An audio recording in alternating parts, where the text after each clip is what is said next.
Praise the Lord. இன்றைய நாளில் ஆண்டவர் சொல்ல விரும்பும் வார்த்தை, ஆனாலும் நான் போகும் வழியை அவர் அறிவார், அவர் என்னை சோதித்த பின் நான் பொன்னாக விளங்குவேன். யோபு 23:10. அன்பான தேவனுடைய பிள்ளைகளே, யோபு எவ்வளவோ சோதிக்கப்பட்டும் அவர் ஆண்டவரை விட்டுறாமல் விசுவாசித்ததுனால அவர் இழந்த எல்லாவற்றை காட்டிலும் இரட்டிப்பான நன்மைகளை பெற்றுக்கொண்டார்.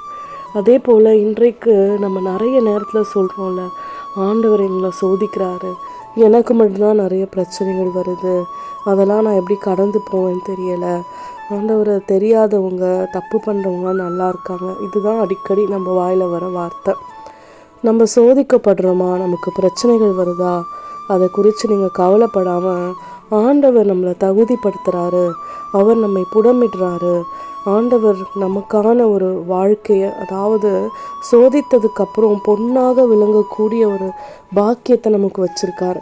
அப்போ அந்த சோதனையை சகிக்கிற நம்ம பாக்கியவான்களாக இருக்கிறோம். அப்படி இருக்கும் பொழுது நிச்சயமாய் நமக்குரிய கிருபைகளையும் இரட்டிப்பான ஆசீர்வாதங்களையும் நாம் இழந்தவற்றை பெற்றுக்கொள்ளக்கூடிய கிருபை வரங்களையும் ஆண்டவர் நமக்கு தருவார் என்ற விசுவாசத்தோடு நாம் சோதனைகளை சகித்து கொள்ளலாம்.